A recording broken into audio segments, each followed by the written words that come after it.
بقول لك ايه يا عم؟ نعم. انا جات لي فكره. فكرة ايه خير؟ بص، انت خد العيال معاك. بس اي سوبر ماركت كده او كشك يكون عنده كاميرات. تمام. اعمل نفسك مش واخد بالك وهكس شيبسي ووقف قدامه، والناس الغلبانه كده او العيال اللي بتلعب الغلابه دي خلي العيال توزع عليهم شيبسي. طب افرض ما لقيتش واحد غلبان قدام كشك في كاميرا يعني؟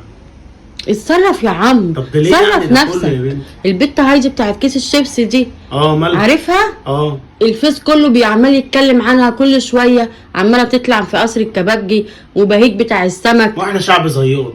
هو ايه اللي شعب بنحب زيوط؟ الزيطه، بنحب نركب الترند. طلعت ترند يا عم. طب طلعت ترند ده هيعملوا كيس شيبسي عليه صورتها يا ستي. يعملوا اللي يعملوه. طب هي عملت الحاجه دي يعني كان نيتها صافيه لله عشان هي وهي عيله. رزقها. ما هم عملوا كده عشان هي عيله وعملت ايه؟ عملت حاجه خير وكده.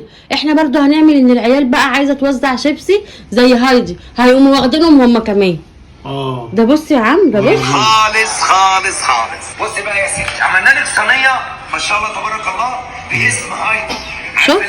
طب هي وراحت برضو عند قصر الكبابجي وهيعملوا كيس الشيبسي وتامر حسني كمان. ماشي. تامر حسني هيستضيفها ومش عارفه هيعمل لها ايه يا بنتي. هي عملت وحد باين هيعمل لها شهريه. يا عم اسمع بس.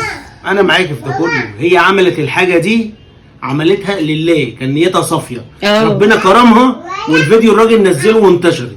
انت بقى هتروحي تاخد العيال واقعد قدام اي سوبر ماركت تعمل نفسك شغل لي الكاميرا شغاله. انت لازم تقول له يا عم، انت ما تقولوش.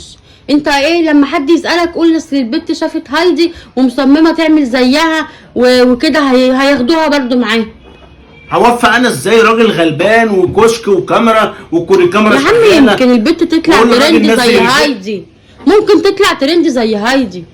اخدهم انا وانزل انا. شايف يعني بدل المحلات الكبيره وتامر حسني يستضيفها والاكل والصواني اللي بتتعمل باسمها وبلبن. يا عمرو الصواني. ايوه وبلبن وغيره. الكبابجي. طب يعملوا بالفلوس دي والحاجات دي حاجات لله.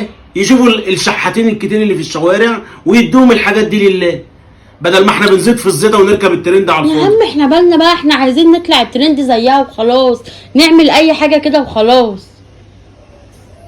بقول لك ايه، خش نامي. هو ايه اللي خش نامي؟ خش نامي بقى خلاص يا ستي. بلا هايدي بلا خش نامي. هو انت كده اصلا خش نامي يا ست، ده انت فاضيه باين عليكي.